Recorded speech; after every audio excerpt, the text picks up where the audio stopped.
So avian of hip వచ్చింది, so తర్వాత ఏంటి? సో ఏవియన్ అనేది ఆల్మోస్ట్ 4 స్టేజెస్ ఉంటుందండి. స్టేజ్ 1, స్టేజ్ 2, స్టేజ్ 3, స్టేజ్ 4 అంటాం.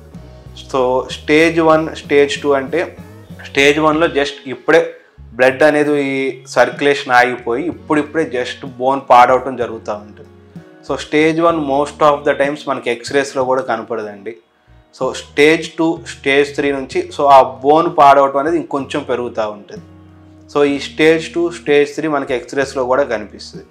అండ్ స్టేజ్ 4కి వచ్చేటప్పటికి మనకి ఫీమర్ హెడ్ వచ్చి ఒక సర్క్యులర్ రౌండ్ గోల్ఫ్ బాల్లో ఉంటుందండి ఫీమర్ హెడ్. సో ఆ సర్క్యులర్ గోల్ఫ్ బాల్ స్ట్రక్చర్ ఏదైతే ఉందో స్టేజ్ 4కి వచ్చేటప్పటికి ఆ రౌండ్ స్ట్రక్చర్ పోయి ఆ బోన్లో చిన్న చిన్న సొట్టల్లాగా కనిపిస్తూ ఉంటాయి. సో ఇక ఇది బోన్ కొలాప్స్ అంటాం. సో స్టేజ్ 4లోకి ఆ బోన్ కొలాప్స్ వచ్చేసిన తర్వాత స్టేజ్ 4 అంటాం. సో స్టేజెస్ యొక్క ఇంపార్టెన్స్ ఏంటి? సో మనం ఎర్లీగా ఐడెంటిఫై చేసి స్టేజ్ 1, స్టేజ్ 2లో ఐడెంటిఫై చేయగలిగితే చిన్న చిన్న సింపుల్ ప్రొసీజర్స్ ఉన్నాయండి. కోర్ డీకంప్రెషన్ అనే ప్రొసీజర్స్. ఆ ప్రొసీజర్ చేసి చాలా వరకు almost 80 to 90% of the people stage 1, stage 2లో ఉన్న వాళ్ళకి కోర్ డీకంప్రెషన్ చేస్తే డిసీజ్ ప్రోగ్రెషన్ అనేది తగ్గుతుంది. తర్వాత టోటల్ హిప్ రీప్లేస్మెంట్ చేయాల్సిన అవసరం రాదు.